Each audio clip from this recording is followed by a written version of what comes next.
Hey everyone, this is an episode of Inside Quest that's really unlike anything we've ever done, so wanted to give you a little bit of context.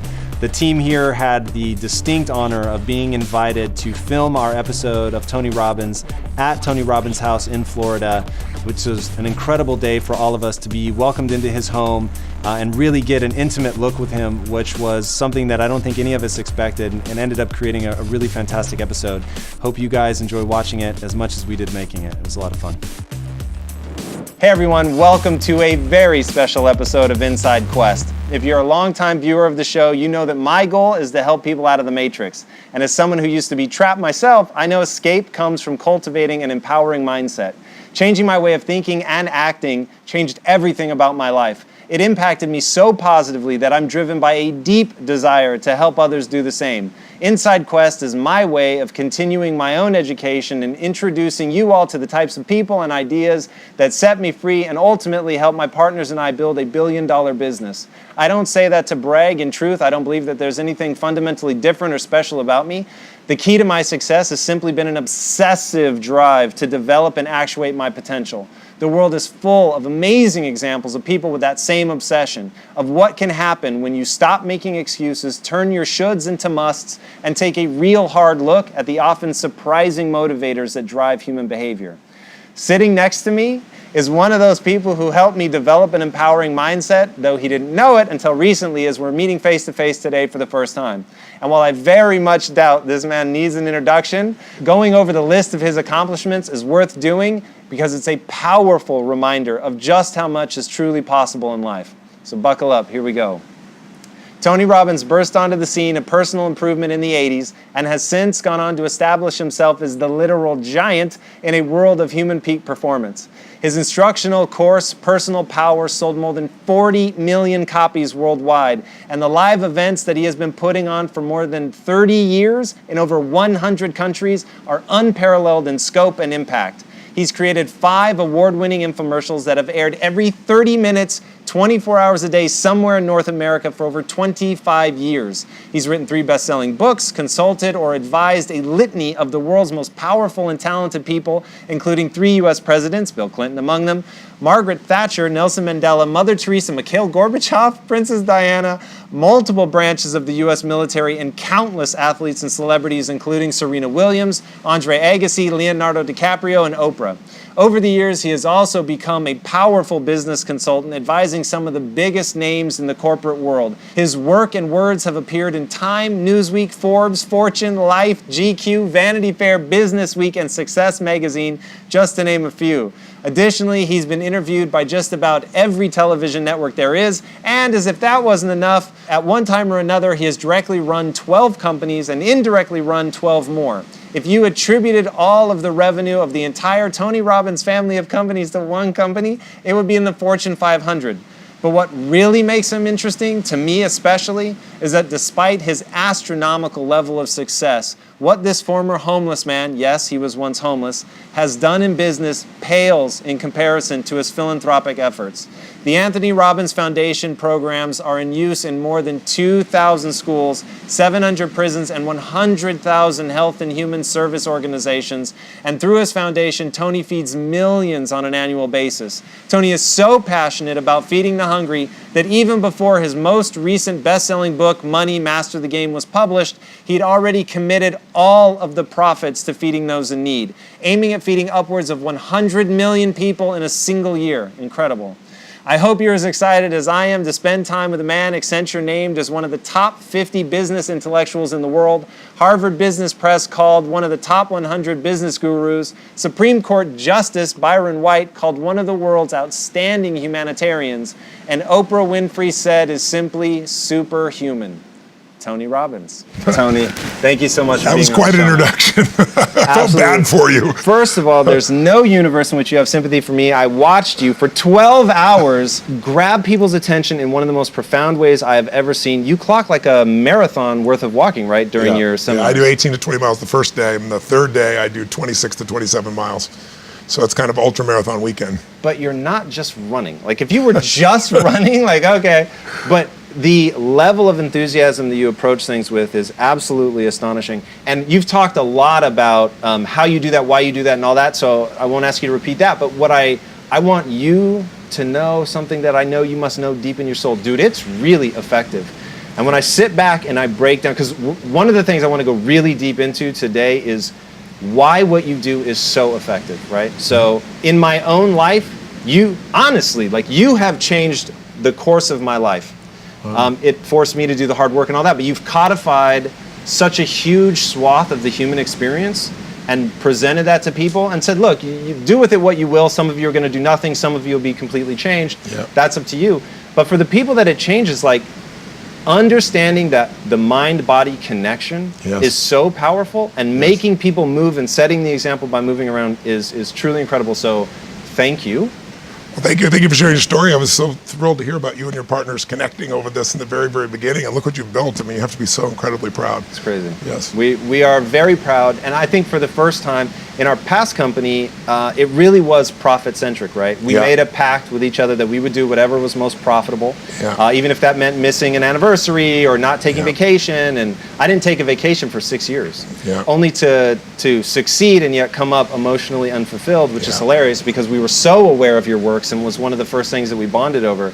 To still fall into that trap really shows me how many people fall. But what's more important is you got out and look where you are now. I mean, the level of fulfillment you have in your business goes way beyond the size of the business or the scope or the growth. You have that sense of adding value, that sense of deep meaning. I mean, that's what keeps me going. People say, why do you still do this? I remember years ago, I met Norman Vincent Peale, who was the original positive thinking minister, right? And I met him when he was 92 years old. And I met him backstage and had this conversation with him, and it was really great. And I said, Norman, why are you still doing these seminars in 92? And he said, Tony, there's still a few negative people out there. But if you feel so filled up, as you know, when what you do adds so much value to people's lives, it lights them up. I mean, what are you going to compare that with? You can't compare that with money. But if you run your business right and you add that much value, you do well financially as well. And then you have a combination of all those benefits.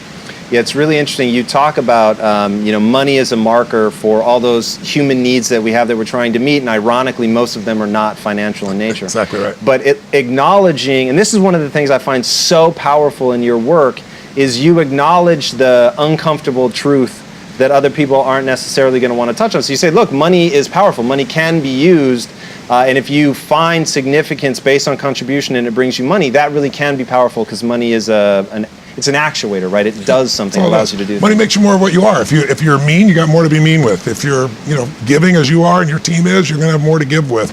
So I think it just magnifies. It doesn't change anybody, but it magnifies it.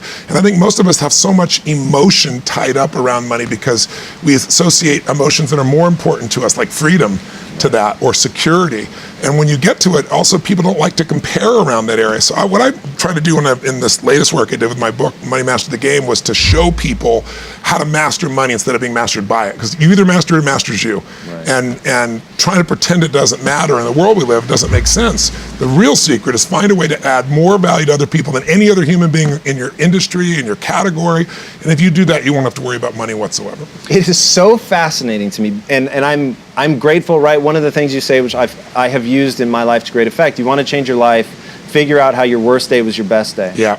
And I remember at our old company, I really had my worst day. And I was in such a dark emotional place of thinking, I've fought all this way for money and now I have it and I'm completely empty. And there was something almost worse about that. It sure is, because you thought you had nirvana and you got there and it was hell. Right. That's good. Reframing that and saying, okay, but what did that force me to do, right? What that forced me to do was really answer a truthful question for me, which is, what was my primary driver? Yeah. And in business. And for me, my primary driver in business is camaraderie. And once because I have partners, and I have partners for a reason, and these are guys that I believe in and I love honestly, and I can tell them that I love them. Yeah. And we talk openly about emotion. And look, we do it like knowing, okay, this may be a little weird. We're business guys talking emotion, but it's like, it's your family. Yes. Yeah. Yes. Yeah. And if you're going to have a long-lasting relationship, you have to say, like, how did that make me feel, right? Yeah. That didn't make me feel good, or dude, this was amazing. Like, I love this. Yeah. So once we were able to be honest on that level and be humans and be real. Will you share, you were sharing with me before we got on camera, will you share the story? I thought it was really fascinating. You actually quit, right? Why don't you share that? Yeah, I hit rock bottom emotionally. I went to my wife, and who's sitting there and is the love of my life.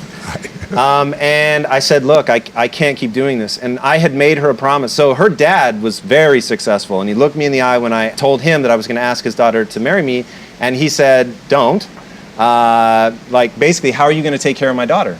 And I said, sir, you're looking at a wildly ambitious man. I know that I don't have anything right now. At the time, I was destitute. I don't have anything right now, but one day I'm going to be a wealthy man. I'm going to take care of your daughter. And he has always been very kind to me, but made it very clear that, hey, you could wait, no need to rush into marriage. But we did end up getting married, and so I promised her at that time, look, I'm going to make you wealthy. So here we had hit this point where all of this chasing after money had really left me empty, and I was willing to turn away and walk away from it all. And she said, I will never forget these words, and they changed my life. She said, I bet on you. And that gives me the chills every time I think about it. And you talk about, those moments that you really hold on to, and you can really put yourself back in that moment. I can put myself back in that moment, and like right now have the chills. Every time I get scared or worried about failing at something, I just remember her at my lowest moment telling me that she bet on me. And there was in that tacit agreement that it's okay if you fail, right? Yeah. I know that you're going to get back up, you're going to keep going, you keep trying, and your relentlessness is what I bet on. And that was a beautiful gift. So I go in and I say, guys, I can't do this anymore. I quit. And you gave back your stock? I gave back my stock. I said, look, I don't believe anybody who doesn't cross the finish line should get something. So I metaphorically pushed it across the table and walked out the door. And I've actually never told this story in this much detail. They called me so they were dumbfounded. They were like, what just happened? I am pulling into my house, and they call me and they say, will you come back? Come out to dinner with us. So I go out to dinner, and they said something which was a beautiful gift. And they said, look, we could do this without you, but we don't want to. And it was like, man, I've already walked out. You've got everything back. Like, at this point, you could just let me go, right? Yeah. Take it for yourself and run off and do it. And there's enough smart guys in the world, you'd find somebody. And knowing that they could do it without me, but they didn't want to, was such a rad gift. And that like drew me back in and really made me feel connected. And I thought, this moment, this camaraderie is the truest thing that I'm after. Yeah. And so we said, okay, and they admitted they had felt the same for a long time. They were unfulfilled as well. Yeah, totally. Even though they were making a ton of money. Yep. Sure. So they're like, let's do something different. So we said, okay, what would happen if we built a company solely around delivering value to people? What would that look like? Yeah. And honestly, we didn't know, like, are we committing financial suicide? Like, we're going to take everything that we've just built, we sold our company, and we put it all into this protein bar company. Everybody told us we were crazy. And we knew that we might fail. And we said, look, what would we do if we could love every day, even if we were failing? Yeah. Because if we don't know if it's going to work, we might as well at least do something we'd love. Yeah. And so Quest was the answer. And because we make every decision based on what we love, we've gotten into just really interesting stuff. And I really believe that the customers can feel that we're being totally authentic. You have a special brand that goes beyond your products. It's a lifestyle. It's a way of communicating. It's a way of thinking about life. And it's part of why you do these interviews too, right? It's all about extraordinary quality of life. We're in the same business. Yes. And you're doing it from the nutrition side, but I see you also taking all that you've learned and then sharing with other people to empower them at any level they can be empowered. I mean, I feel like you're a brother on the path. Thank you, man. That certainly means a lot. So tell me, yes, the thing that I think has made you so effective is not necessarily the thing that you're most famous for, because it happens off screen, but it is the thing I am utterly obsessed with in you, Tony, and that is modeling. How did you model the financial industry? How did you model pistol shooting, which is an amazing story of somebody who does not know how to shoot pistols, and yet teaches the best marksman in the world how to do it fast? I mean, it's like utterly insane, but it showed me that you can take anything and figure out what the commonalities are in the best people, and then pull that into your own system. It really started with my very first teacher was a man named Jim Rohn, and he was a personal development speaker. And he had this 3.5-hour seminar he would do that I went to when I was 17 years old. I was already reading books. I was obsessed with wanting answers. I want to know what makes the difference in the quality of people's lives. Not because I was intellectually interested, but because I grew up in a really tough environment. I had 4 different fathers. There was a lot of, my mom was a great human being who loved me dearly, but she, abused both alcohol and prescription drugs, so she was very physically abusive. And I was, believe it or not, 5'1" in high school. I was a little guy, so I got the beat out of me pretty regularly for things that I didn't do anything to do with. And so it made me try to figure out what made her work, what makes life work. It made me more of a practical psychologist. And the modeling concept came because Jim Rohn used to have this phrase. He said, success leaves clues.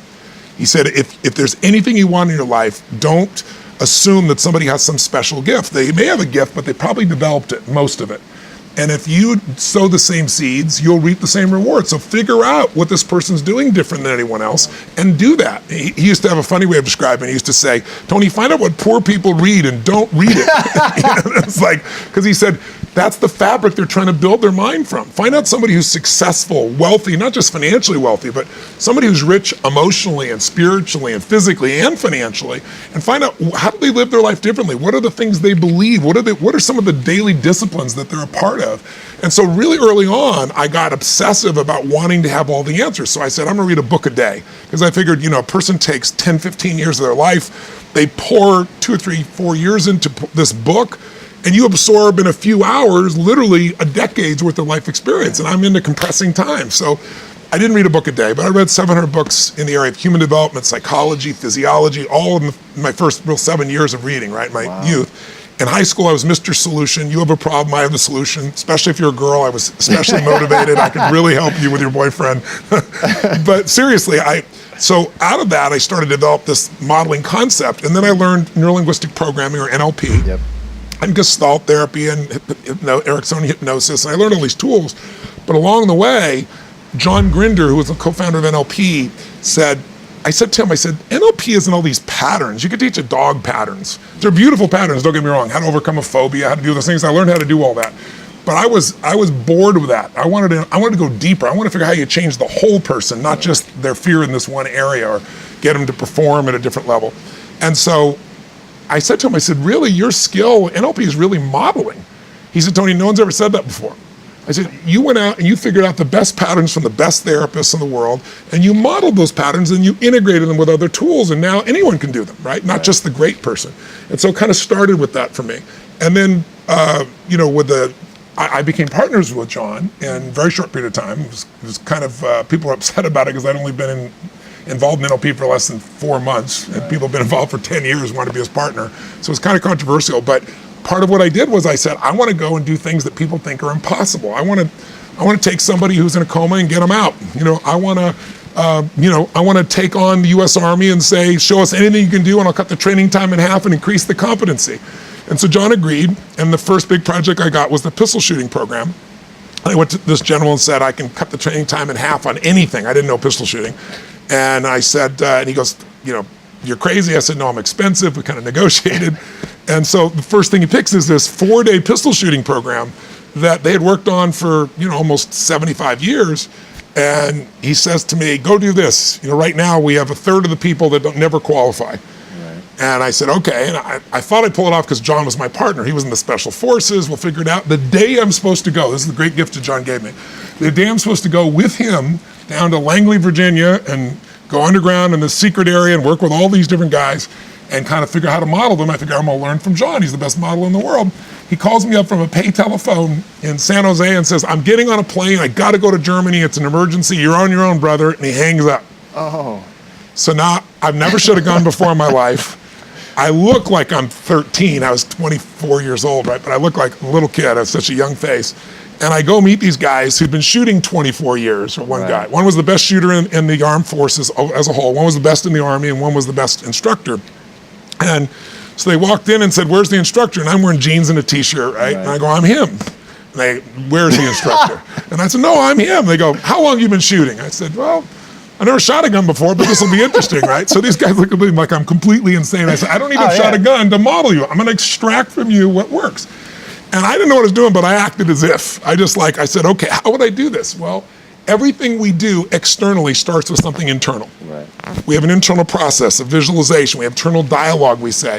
And if you use one dialogue or one visualization or one way of using your body, you're going to feel and behave differently than if you use another. So I got all three of them up there and I said, here's what I want you to do. Take the gun, take the bullets out. First of all, they made me shoot a gun. They go, let's see you shoot. So they took a .45 caliber pistol. I had never used one before. And I didn't know how to kick. And I shot the thing and it went up in the ceiling because, the ricochet off. It didn't build confidence. But I said, look, take your gun out, and I had him start practicing. I'd stop. What are you doing? What are you doing? And the long story short, over a period of maybe 3 or 4 hours, I figured there were a lot of things idiosyncratic, unique to each of them, but there's some universals. And one of the most important universals that they all did, and they weren't even aware of it, it was subconscious, was when they took the target, like I saw the target 30 yards away, and it looked forever away, they mentally bring the target closer.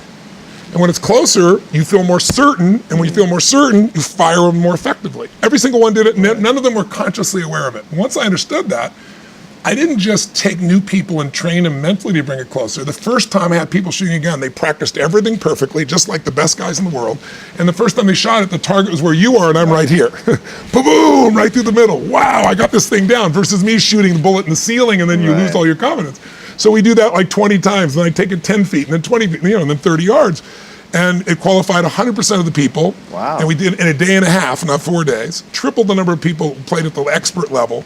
And the colonel reported the general was the first breakthrough in pistol shooting since World War I. So that led to code breaking, and that led to me then doing it in business. And then, in more modern times, 4 or 5 years ago, I guess, in 2008, when I saw everybody losing, tons of people losing their homes, losing half of their net worth overnight, it wasn't like a statistic to me because I grew up really poor. I know what that feels like. And I thought somebody's going to do something. And when 2010, 2 years later, nothing had changed, and the same people that basically destroyed the financial system, we punished them by putting them in charge of the recovery and giving them all our money. It was just mind-boggling. Yeah. There's a great documentary, if your audience hasn't seen it, that won an Academy Award called Inside Job. Yeah. And I watched that film in 2010, and you either get depressed or angry because it shows you exactly how they destroyed our economy, shows that they're still in charge, they got no penalty, and so you're either like, but there's no solution. So you're either pissed off or you're depressed because what are you going to do? I got pissed off and said, I have one thing, I have access.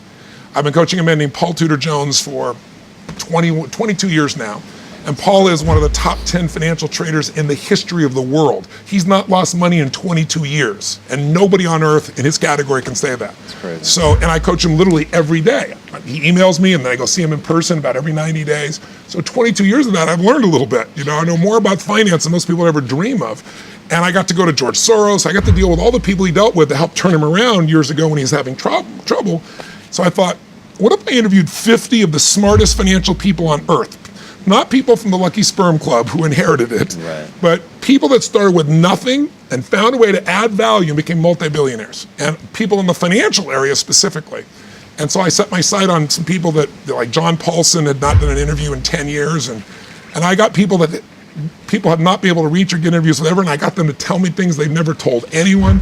And then I put it in this 700-page book, because I didn't write the book to just write a book. I wanted to take anybody, if they were somebody who was totally just starting the journey, let's say a kid coming out of college with all his student debt, or a baby boomer who's late in life and not knowing what to do, or an incredibly successful business person. I wanted whoever they were to be able to follow the universal steps that would take them from where they are to where they want to be financially.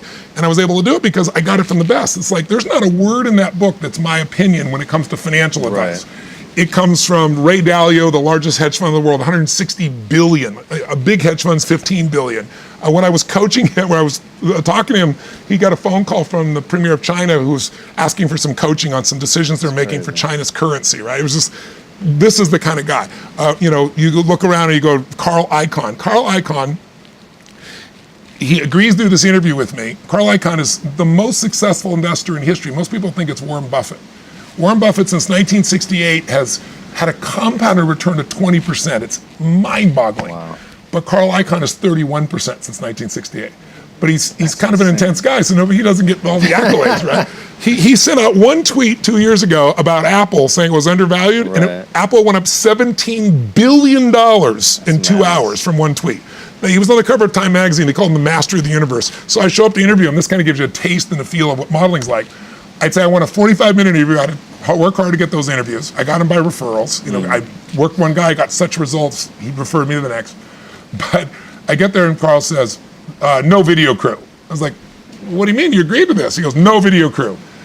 I said, okay, well, audio team come in. He goes, no audio. I said, no audio? He goes, bring a pen and paper, kid, you got 10 minutes. And my average interview is 3.5 hours, right? Because once I got in 45 minutes, I dug in deep, and you know, when people saw it was real, they went for it. But 3 hours later, you know, I had Carl. So everything I do is either I have a problem I need to solve inside of myself, and I know if I can solve this for myself, whether it's something in your body or your relationship or your finance or your business, I can help millions of other people. Because once you figure out the pathway to power, once you figure out the pattern of effectiveness, the model, you can teach that model to other people, and they can adapt it in ways that make it uniquely their own, but the foundation is there. And so whether it be money or relationship or your body, those models are there. And so my life is really about that process of modeling. Now I know how to take that and put it in an experience like you experienced it, you know, Unleash the Power Within, where people won't sit for a 3-hour movie that somebody spent $300 million on, and I take them for 50 hours, 50 in a weekend, and people like Usher says, Tony, I'm like, I love you, but I can't sit for, you know, more than 3 hours, and 4 days later he's screaming on his chair. Or Oprah said, you know, Tony, I literally cannot sit anywhere for more than 2 hours, please don't be offended. And 12 hours later, she's standing in her chair screaming into a camera. This is one of the greatest experiences of my life. So I know how to, what I call EQ it.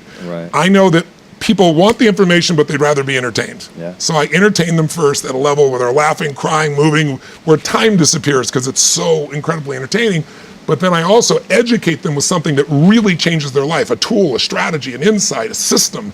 And then I get them to do something while they're there, which is empower them. So I call it EQing. And that capacity to take 10,000 people and have them wired out of their mind, no matter who they are, a sophisticated financial trader or a young child, that's another skill set I have, but the modeling skill set I think is more valuable. Yes, I will definitely agree with you on that. It's absolutely incredible. And to take it another step, so you study the brain, obviously. Yes. I've spent a lot of time studying the brain. Studying the brain led me to magic, because magic is just an exploitation of neurological things that we do, blind spots, things like that. And the thing that makes magic so beautiful is it isn't the sleight of hand, it's how much time it takes to learn sleight of hand. And the thing I don't think people really appreciate in magic, and the thing that I don't think people know about you, at least not to the level that I need them to understand because it will set them free, Tony, is the greatest magic tricks ever were the ones that you looked at it and said it is either real magic, meaning you've bent the laws of physics somehow, some way, or you planned this so far in advance that no human would ever plan that far in advance. And of course, what's the answer? You planned that far in advance, right? So you get guys, like if you've ever seen, they pop the basketball and stuff. You go to the basketball manufacturer and you say, hey, I need a basketball. I need you to put the card inside the basketball, and you go to the team and you make sure that the ball gets there. But no one would think that you go to the basketball manufacturer. Like they can't imagine. And there's this really famous story in magic of this guy that walks in and sees the mayor of his town, his coat is in a tailor. And so he has a card sewn into the coat that just in case, if he ever comes across this guy in a situation, he can unsew a card. And if he doesn't, no harm, no foul, right? But it's just planning ahead. When I was reading, I've read every word of that mega book, which is worth every single word of Money Master the Game. It truly, truly, truly, everybody should read that book. Otherwise, money really will take control of you. But there was one part in it that it was like, whoa, stop, say that again. Where you prepare for 18 hours for one of these interviews. That's correct. And that's when it became magic for me. That's when I realized modeling for this guy is an inhuman amount of work. If people ask my wife all the time, what's something about Tony that nobody knows? And she says, the level he prepares. So that was Ray Dalio. I know I got a chance to be with literally the Da Vinci of investing. Most average people never even heard his name, but you have to have 10 years ago, you should have a $5 billion net worth, and you had to give him $100 million to start with for him to talk to you. Today he won't talk to you and take your money, no matter how much money you have. He's closed his fund out, he won't do a dime more. So to do that, I couldn't consciously walk in and just say, okay, I've read everything that's available. I had to watch every video. There's only a few out there. I had to read every piece. I had to tear it apart and see if I could understand his entire structure of investing, so that when I was there, I could ask questions no one else has asked before. And as a result, he actually shared with me, he's averaged a 23% return for 21 straight years billions and billions and billions of dollars, smartest man, one of the smartest men alive in that area. And because I understood so much, we could pitch and catch. Right. Most people, they can just throw the ball, right? But I want to be able to throw the ball and have you throw it to me and throw it right back to you, right? That's where we get something that's really exciting. And because I prepared at that level, he was saying to me afterwards, he goes, you know this better than anybody I know. And so it opened him up more, and you talked to me in more detail. And in the end, he actually gave me a strategy that I said to him, I said, look, I said, Ray, I said, you're one of the most generous men I know. I said, you've just given me this incredible strategy, but the strategy was like explaining why most people lose money, and here's how he's made money in every market, right? Pretty complex strategy. And I said, the strategy's great, but it's kind of like you told me you want to build a chocolate cake, get some chocolate, get some sugar. You didn't tell me the amounts. I mean, the amounts are everything, right? You got to have the right amounts. And he goes, Tony, I can't give you that. That's my secret sauce. And I said, Ray, you can give it to me. He goes, I can't. He goes, that's what I get, that's why, I get the money I do. I said, no, you don't. You haven't taken money for 10 years. I said, you're going to give away half your net worth anyway. I said, you just got done telling me the average guy's never going to do this. Help me out. Give me your secret sauce, right? And I got him laughing. He goes, well, Tony, it's kind of complex. I said, I'm good at taking complex and making it simple. He goes, well, I use leverage. I said, create one without leverage so the average guy could do it. Right. And then I got this chill down the back of my spine when he said, well, it wouldn't be perfect. I said, your idea not perfect is better than anybody else on earth. I said, right. Tell me. And then I took out a pen and I said, tell me the numbers, right? And he looked at me and goes, well, let's try this. And he starts to lay this thing out. So when I'm done, I can feel vibration in my body. Like I got something nobody's got that I can give to the world that'll be extraordinary. And he goes, go test that. He goes, no, when people talk about testing, they look back 5 years or 10 years. He said, but the past doesn't equal the future that way. But if you were to test something over 75 years, the entire modern time of history, that's what you should test that formula. Back test it for 75 years, come back and tell me what you get. 85% of the time, it's for 75 years. Think of how much the world has changed in the last 10 years or 20 years. 85% of the time it makes money. The 15% of the time it didn't. The maximum drawdown in 75 years was not 20% like you've seen, or 30 or 40 you've seen in the marketplace over the years. 3.9%.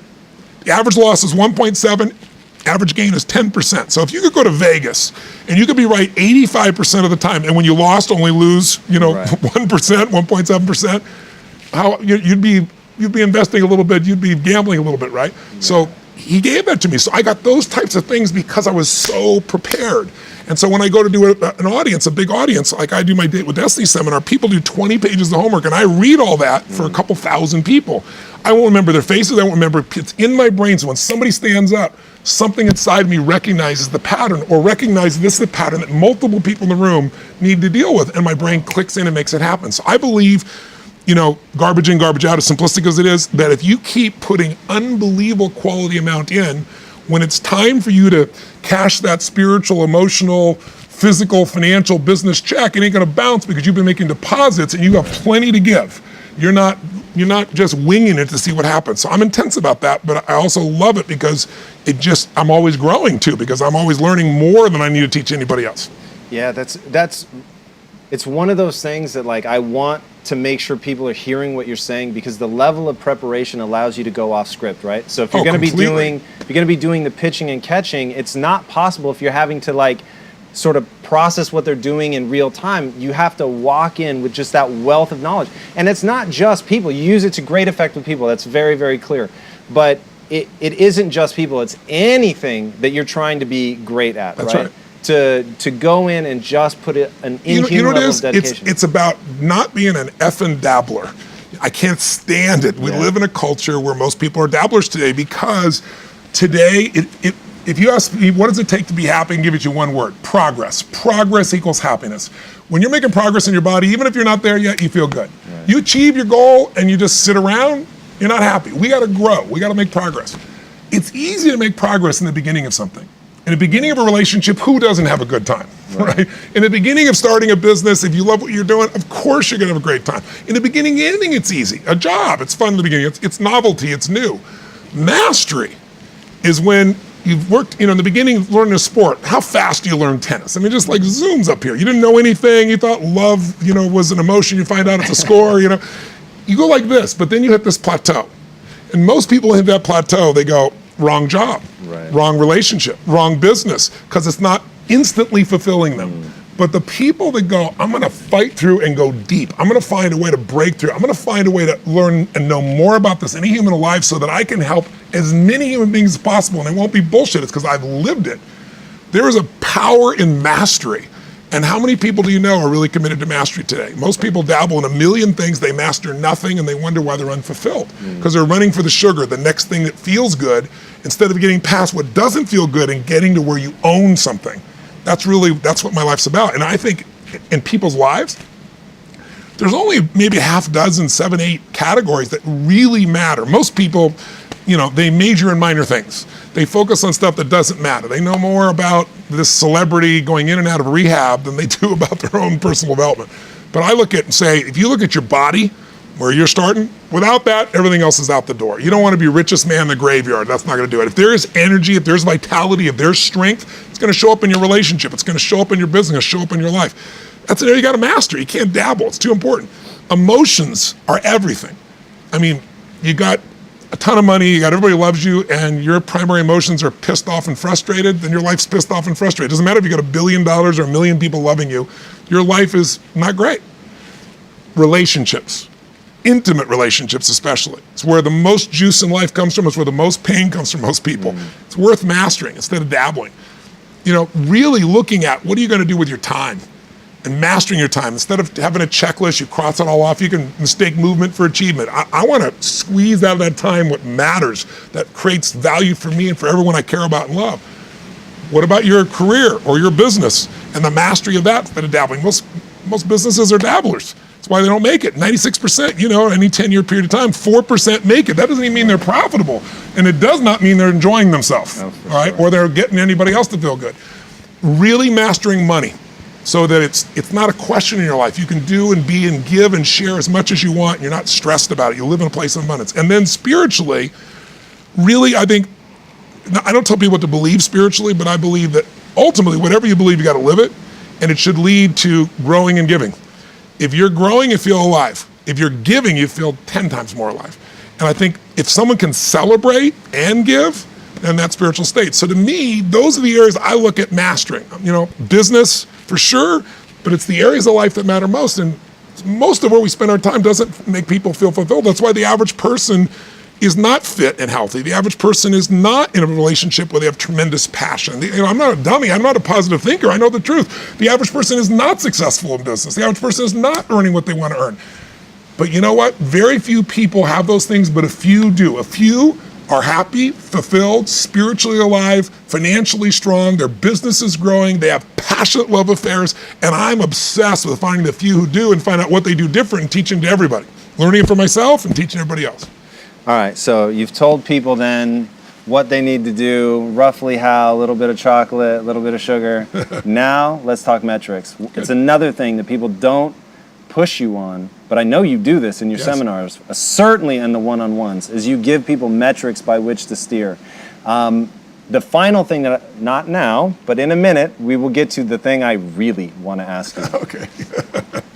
But to do that, it's going to be metrics driven. So what are, and let's make it hard, in the psychological, emotional category, what are the 3 most important metrics people need to judge their progress by? Well, in the psychological realm, everyone's going to measure themselves differently because everyone values things differently. Some people value success or significance. Some people value love more. Some value just basic levels of certainty. So when I look at the specific metrics, I really look at metrics of what are the things that need to be measured to know if your life is going to work or not. So I look at it as our whole lives are guided moment to moment by the state we're in.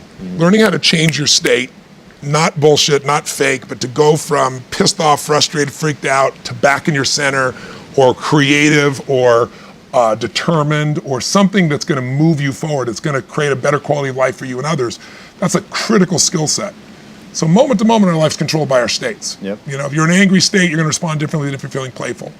But what controls those states long term is your model of the world, your worldview. And I look at that as having, as a metric, 3 things that I look at. I look to see first, what are the targets you're after? The target is, everyone has different goals and dreams and desires, but as I traveled around the world to 100 countries, I started going, holy shit, I'm seeing the same problems What's underneath it? I began to see that there are these same 6 human needs that we all have, the same needs. We all have a need for certainty, that we can avoid pain and we can have some pleasure, some comfort.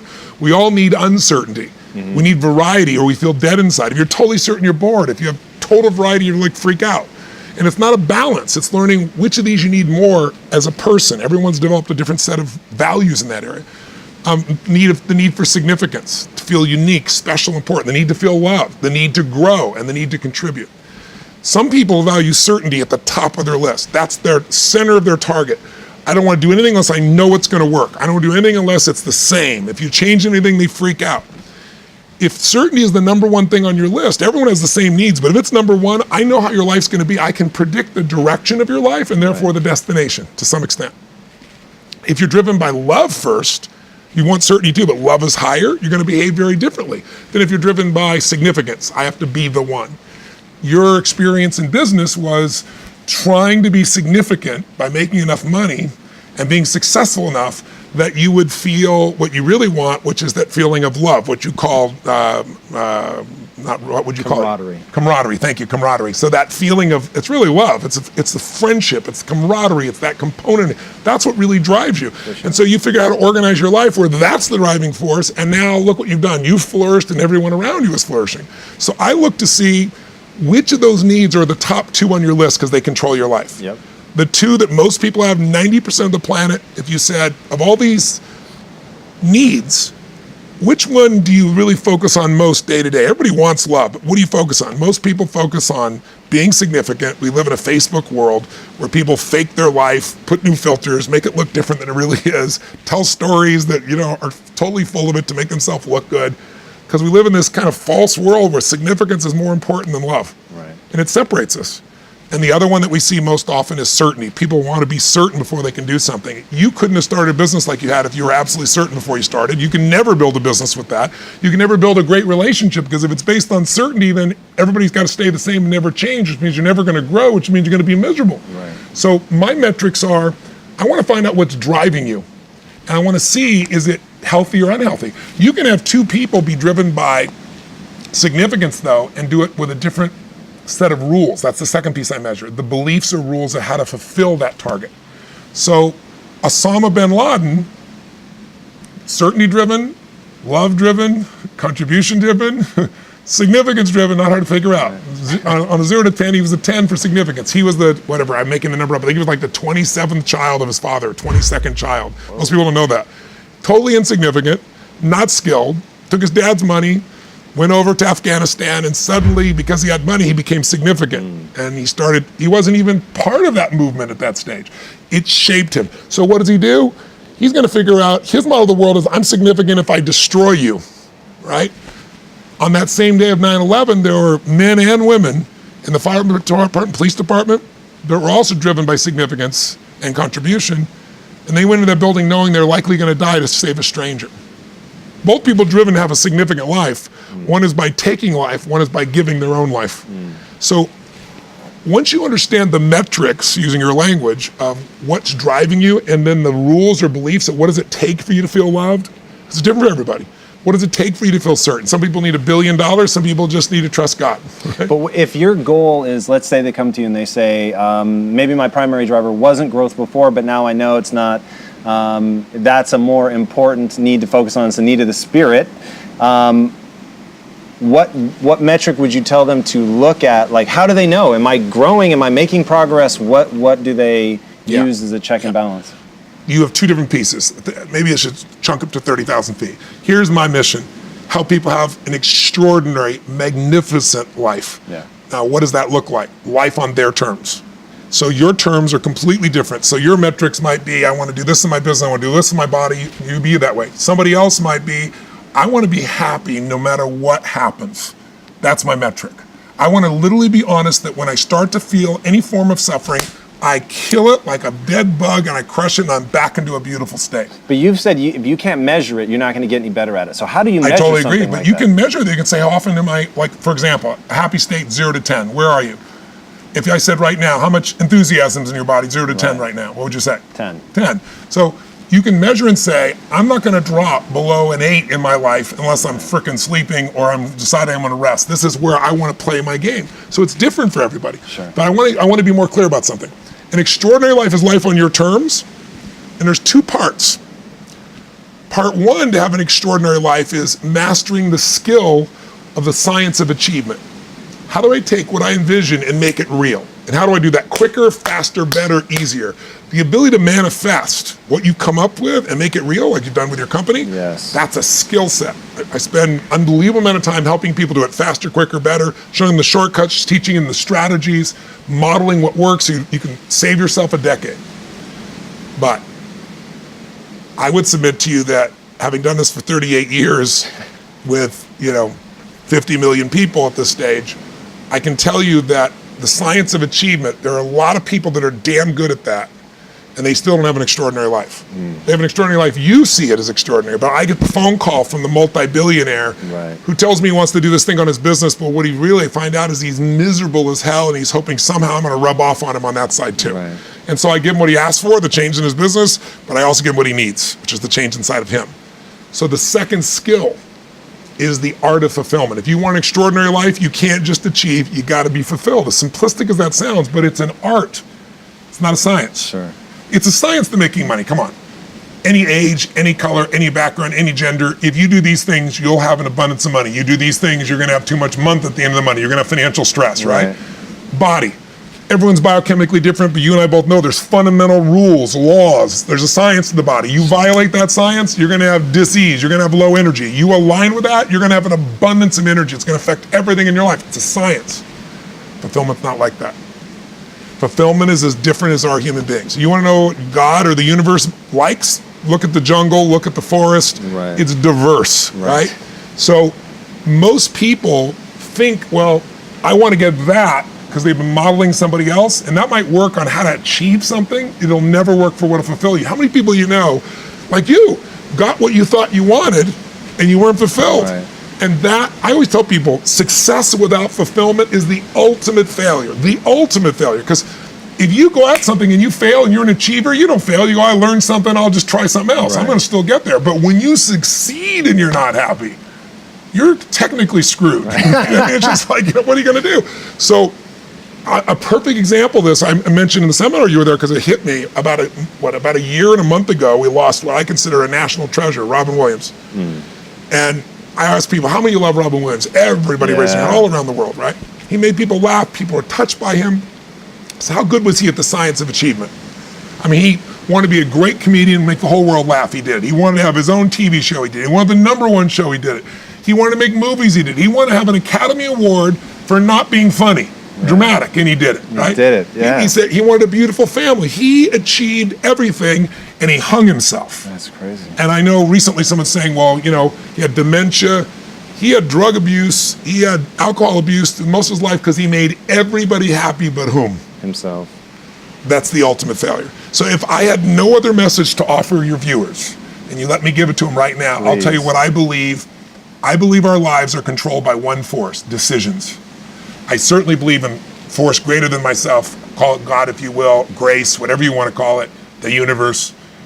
But I also believe it gives us choices. And the decisions we make control us much more than the conditions we meet. It's not the conditions, it's your decisions. Decisions of what to believe, decisions of what to do, decisions of what to give.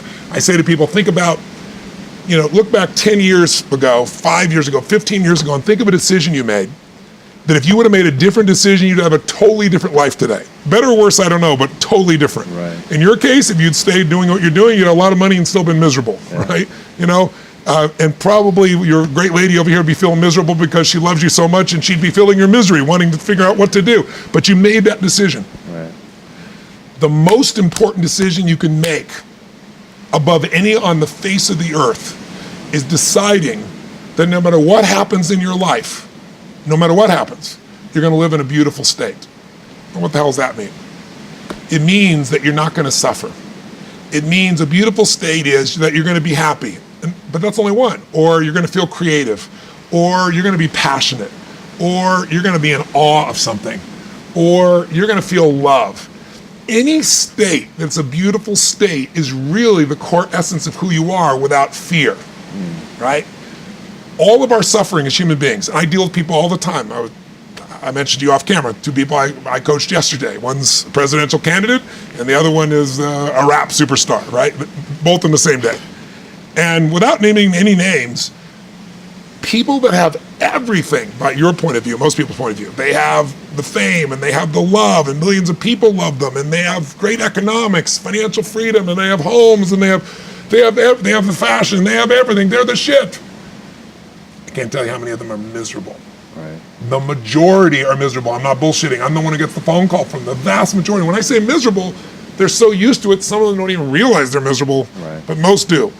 They get in a place where it's like, how do I keep this up? How do I keep outdoing myself? How do I, I built these 32 companies, how to keep all 32 going and make them all grow every single year. And that's not how life is, right? Right. And then they worry about what will people think, what will they do? So the decision to say, I am not going to suffer, that if suffering arises, pain's one thing, suffering's another. Suffering is when you're like, I'll give you an example. A friend of mine is a very famous Indian industrialist and billionaire guy. And he just recently took a sport in India that's been around 2,000 years that almost every village child plays, and he turned it into a professional sport. No one had ever made a professional sport 2 years ago. He invested, I don't know, I'm making the number up, $20 million in it. In 2 years, the sport is so successful in India that 500 million people watched the finals. That's amazing. 2 months ago. 500 million people, right?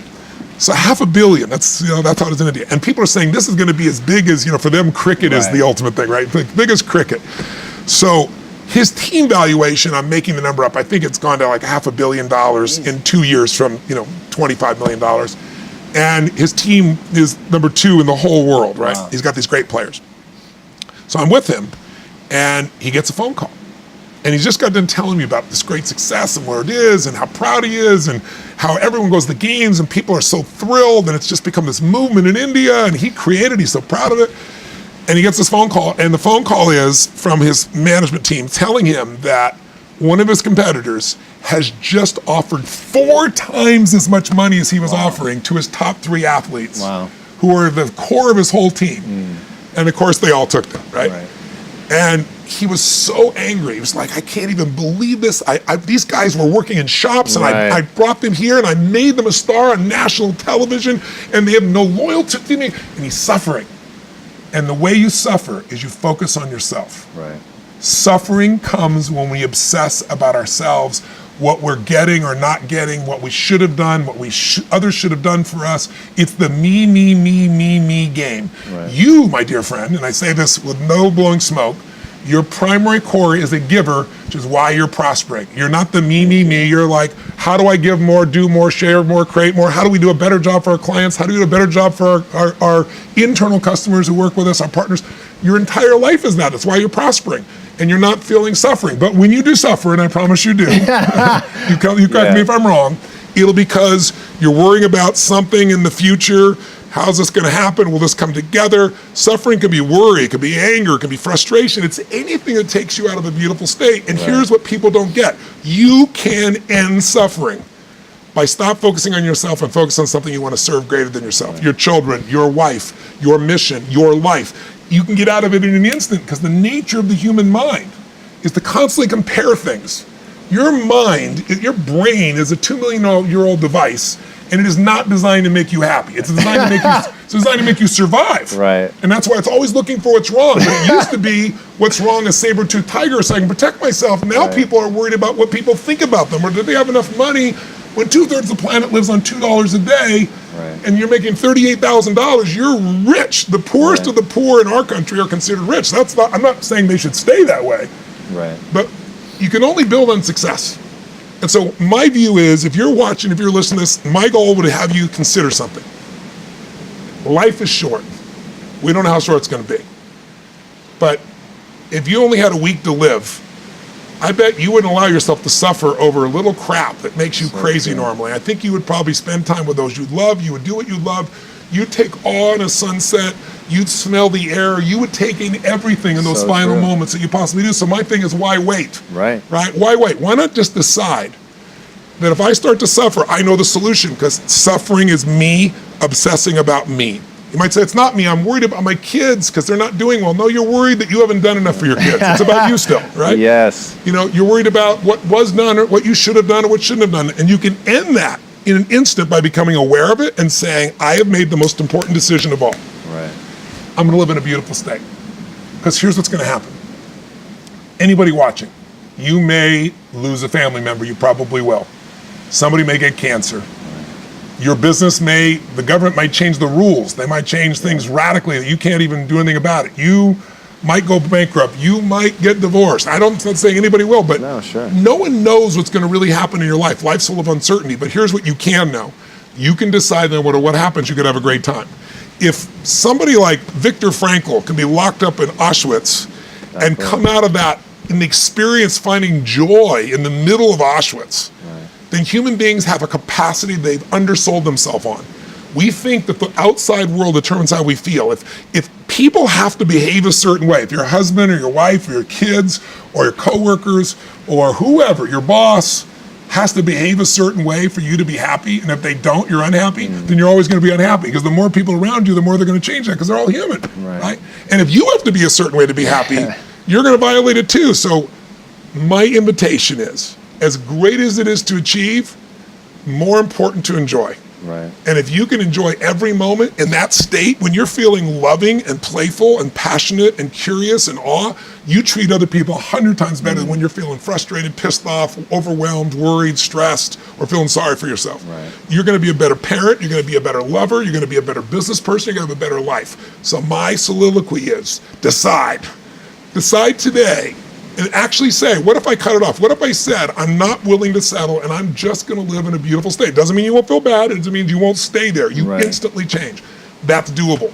I'm on a mission to help people end suffering. Yeah, it's an amazing mission, and I love one of the things that you've said about that, which is most people have a dirt road to happiness and a highway to anxiety or fear, and you've switched it, and you've got the highway. By wiring myself. By practicing, and I mean, this goes back to your studying of neurology. There's like a real tangible usefulness to the things that you research, to the things that you do, to the way that you live. And it really pisses me off that people stop at the motivation. And the thing is, you are motivating, dude, but I get how people use that to turn you off. That's not everything I've been. I believe in energy, I believe in inspiration, because inspired, in spirit, the opposite of that is kind of dead, right? So I believe in being inspired, but I'm a strategist at my core. And you know, if you're inspired and you run east looking for a sunset, I don't give a damn how enthusiastic you are, how positive you are. It's not going to happen. Right. So I'm a strategist first, but I really do believe that people have got to look at their life and say, as much as I want great strategy, I need a great philosophy of my life that's going to make me fulfilled. Right. If you're fulfilled, like you said, you mentioned earlier, if you were with your friends and you guys weren't succeeding, but you're having a damn good time with this camaraderie, it's still worthwhile. And you can find a way to succeed eventually. But what the hell is success? It's hitting an expectation. And I always tell people, man, trade your expectations for appreciation, and it's a whole new world instantly. Yeah. If you can appreciate this moment, if you can't find ecstasy in this moment, in a conversation with a friend, and looking in your wife's eyes, being with your children, going on a run, if you can't find ecstasy now, I'm here to tell you, more money, more people, more love, more business, more anything is not going to give you more ecstasy. Right. If you can't do it here now, you're not going to do it there when you got more. So why not do it now and have a rich life right now? I tell people, money, that's one thing. Like having financial abundance, there's skills, that's a science. But wealth, it's a decision. It's like you can be wealthy right now. I live in Fiji a good portion of the time. There are these villagers there. They're the richest people I know. They're happy, they laugh, they love, they don't give a damn about the economics. Other people say they're poor. When I first went there, I was trying to do things for them. They're like, what are you talking about? I'm so happy. Wealthy people come over from the United States and they go travel around and try to figure out what to do, and they're going to spend 9 years to do this and this and this so they can finally sit down and be happy. And the Fijian guy goes, why don't you sit on the beach right now, dude, and experience it? Why spend the 9 years? Why not have it now? That's my invitation. Why not have it now? I like that. Tony, I want to be respectful of your time. My friend, thank you. This was absolutely incredible. You're a great man. Thank you, my friend. I appreciate that coming from you, and I definitely feel the same. Thank you. Guys, I hope you've been paying attention in this episode. I will recap it simply by saying a Tony Robbins quote. I'm unstoppable because I decided I am. Tony Robbins. That fucking moved me in ways that I can't tell you. Live your life today. Figure out the techniques that you need to actually experience the things you're going through. I promise you, I spent 8.5 years chasing a dream only to come up emotionally empty. It's not what you think. If you focus on doing things right now that let you experience and enjoy your life, you will actually stick with it. So I know that right now you're probably thinking about those New Year's resolutions that have already fallen by the wayside, even though we are in early January. The reason that you're not sticking with them is you don't have the right motivation. You're not chasing something that is literally pulling you through to it. This is all Tony Robbins, by the way. I am plagiarizing because this man gives so freely. But I'm telling you, once you find that motivation, that thing that you care so much about, that is so authentic to who you actually are, not who you want people to think you are, but who you actually are, it will pull you through and you will stay focused on it, and it will actually be fun. Make the demand that your life is enjoyable. It's something that we talk a lot about Quest. We actually make the demand that what we do on a day-to-day basis is enjoyable. And that's what Tony's been talking about here with deciding. You decide to be happy. That's a choice. That's up to you. If you don't make that choice, unfortunately, you will suffer the consequences. My friend, truly, I wish amazing things for you guys in this new year. I hope that you get what you want for yourself. But at the end of the day, it's about stopping making excuses. It's about turning those things that you want into things that you must have. Tony, as you have said, when somebody has to choose between dying and succeeding, they usually succeed. Yeah. So guys, burn the boats and you'll take that damn island, yes, right? That's you how want it to works. take the island, burn the fucking boats. Another Tony Robbins quote. And with that, guys, I will leave you. Until next time, be legendary, my friends. Take care.